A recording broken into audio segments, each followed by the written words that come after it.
Maybe the hardest part is if if you teach, you have to live your teaching. You can't say you do not as I do, but do as I say. No, no. You have to say, I'm doing my best to live what I teach.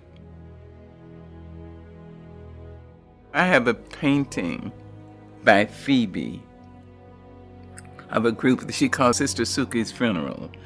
And all the women, there are about 9 women, and they all look like women in my grandmother's prayer meeting group. So whenever I'm obliged to do something, I take that painting and I look at that painting. There's an empty chair.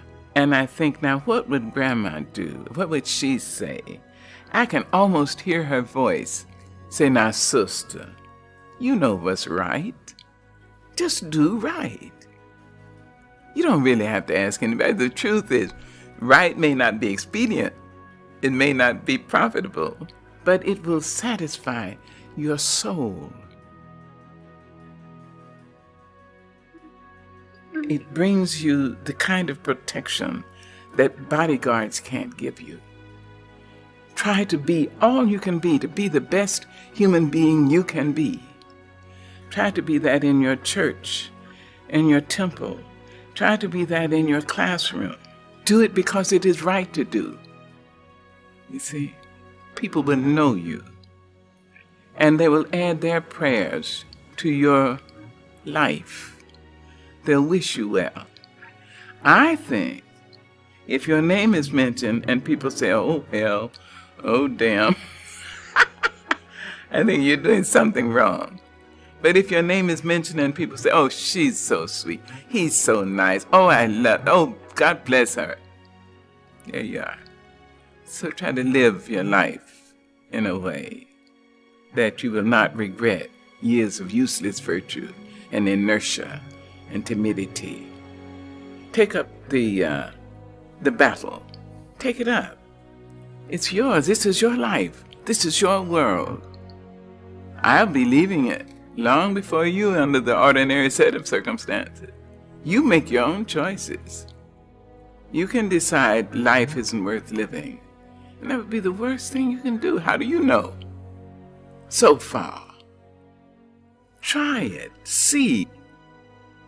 So pick it up. Pick up the battle and make it a better world. Just where you are. Yes. And it can be better, and it must be better. But it is up to us. When you see them on the freeway hitching rides with their dogs and their guitars by their sides, you need to ask, what's all the lying and the dying and the beating and the cheating all about? Take time out. When you see him with the band around his head and an army surplus bunk that makes his bed, you need to ask, what's all the bleeding and the kneading, the lying and the spying all about? Take time out. Take a minute, feel some sorrow for the folks who thought tomorrow was a place that they could call up on the phone. Take a month and show some kindness for the folks who thought that blindness was an illness that affected eyes alone. When you see her walking barefoot in the rain, and you know she's tripping on a one-way train, you need to ask, what's all the selling and the yelling, the beating and the cheating all about? Take time out. Oh, you can sell your soul for money, then run off to the country for your cookouts and your parties on the lawns. While our children seek sedation in Eastern meditation or visions that go shooting up their arms.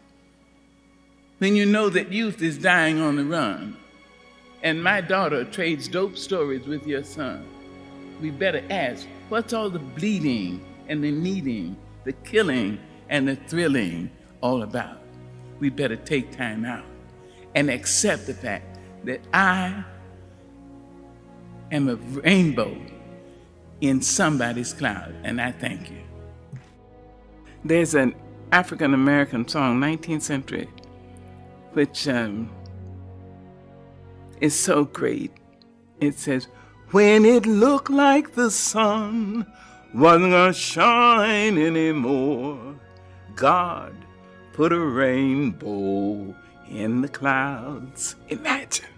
And I've had so many rainbows in my clouds. I had a lot of clouds. But I have had so many rainbows. And one of the things I do when I step up on a stage, when I stand up to translate, when I go to teach my classes, when I go to direct a movie, I bring everyone who has ever been kind to me with me. Black, white, Asian, Spanish-speaking, Native American, gay, straight, everybody. I say, come with me. I'm going on the stage. Come with me, I need you now. Long dead. You see? So I don't ever feel I have no help. I've had rainbows in my clouds. And the thing to do, it seems to me, is to prepare yourself so that you can be a rainbow in somebody else's cloud. Somebody who may not look like you, may not call God the same name you call God, if they call God at all. You see? And may not eat the same dishes prepared the way you do, may not dance your dances or speak your language, but be a blessing to somebody. That's what I think. Dr. King was a human being. He had a sense of humor, which was wonderful. It is very dangerous to make a person larger than life, because then young men and women are tempted to believe, well, if he was that great, he's inaccessible. And I can never try to be that, or emulate that, or achieve that. The truth is, Martin Luther King was a human being with a brilliant mind, a powerful heart, and insight, and courage, and also with a sense of humor. So he was accessible. I mentioned courage, and I would like to say something else about that, finding courage in the leaders and in you who will become leaders. Courage is the most important of all the virtues, because without courage, you can't practice any other virtue consistently. You see?